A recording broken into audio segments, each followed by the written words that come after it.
Hello guys, I'm here to show you a good tip on how to properly remove a USB port just like this one. These are notebook motherboards I'm showing to you right now. I have USB ports, two USB ports here, and here's another one that has one USB port on this side and two USB ports on the opposite side. Okay, let me try to show you how to remove this particular USB port here. This is not broken.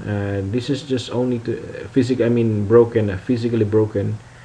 I'm just here to just show you how to take it out, and later on I will just put it back. Usually most technicians they use soldering iron with a suction tool to take out the old solder so that they can remove the port. But later on in this video I will show you a better way to take out a USB port, a DC power jack, a video port, or multiple leg components.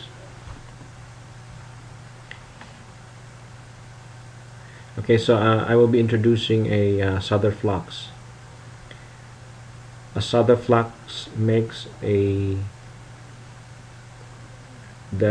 solder it melts the solder ease quickly than without using it, and of course you will also use a solder wire or a solder lead. So okay, so let me show you the conventional method.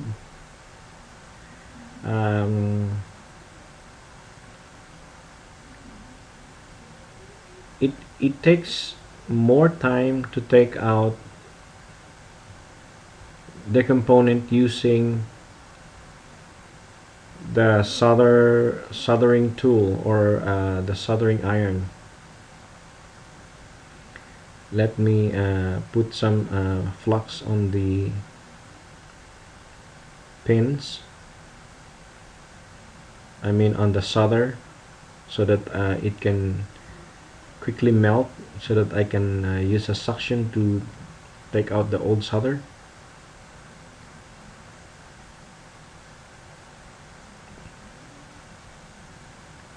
The only problem with using a conventional method is that you need to have a good skill in soldering so that you can easily remove it.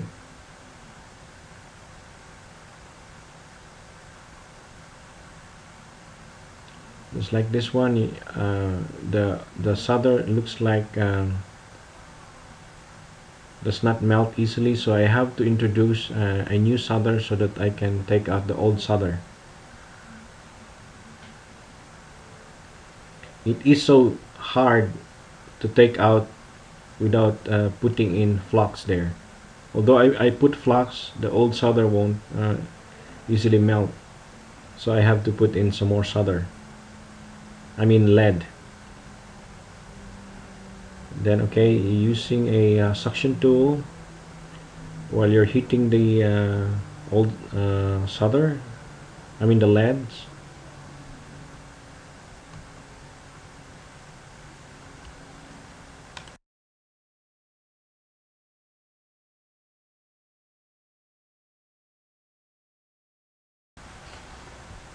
Well, I'm not so sure if you can see it. The lead, the old lead, does not get off easily.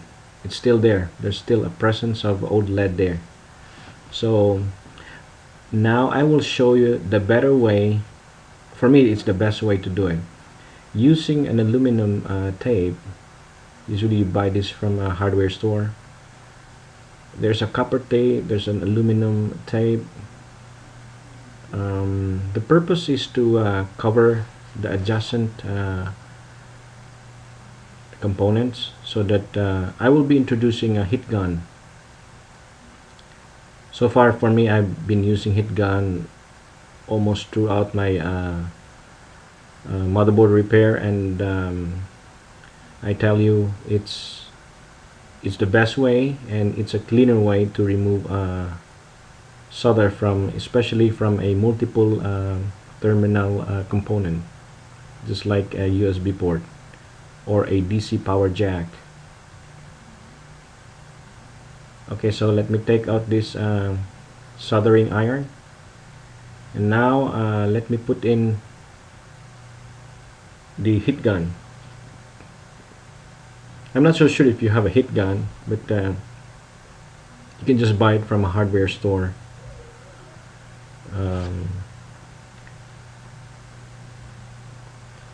If you think a heat gun is more expensive, then might as well settle for a soldering iron. But for me, this can take out any component.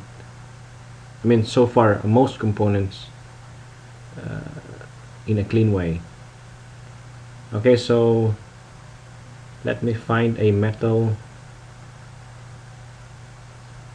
protection so that I won't damage the table that I'm working on right now.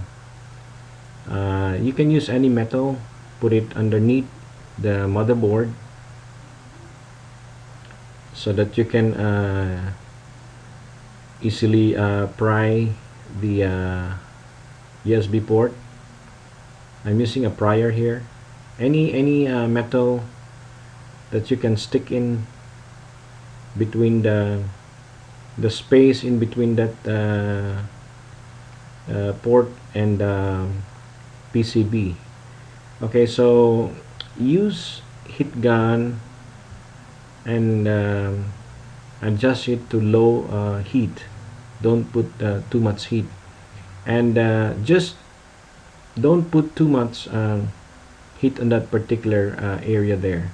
If you think it's already hot enough, then take out the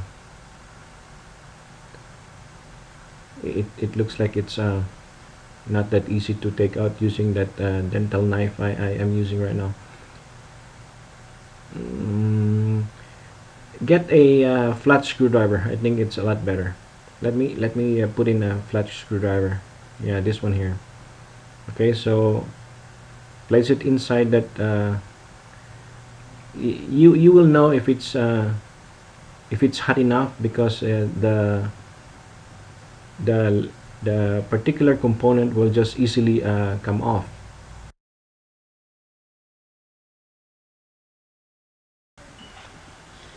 Just try to wiggle it until it comes loose, but don't put too much heat. You should not burn that area there. Okay, let me put some more heat there. Just take note of what I'm doing with the heat gun. As soon as I think it's a little bit hot, I remove it right away. Take it out and then put it back. There you go. Yeah, now it comes loose. There you go. Okay. Using the suction tool, take out the excess lead so that the pin through holes are like clean.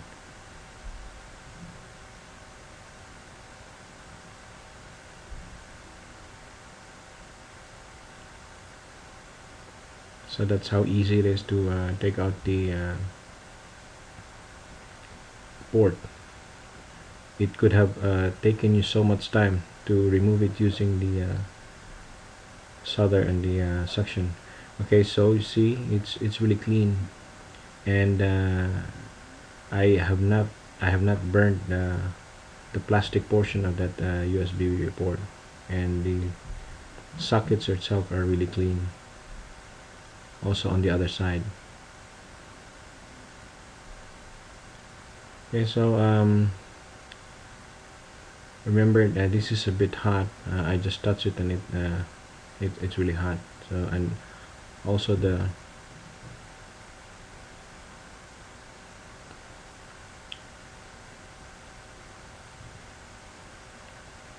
on that on the side of, on the part of that the motherboard, it's also hot. So if you can wear gloves, it's a lot better.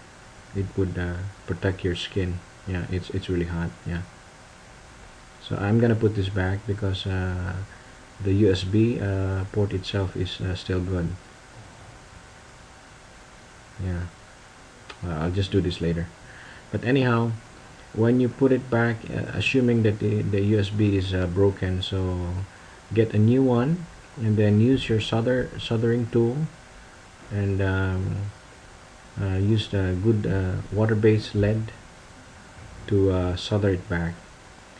If you want to know where I buy the ports, just go to my blog www.ifixiteasy.com for more tips and details on this video. Thank you so much for watching. See you there. Bye bye.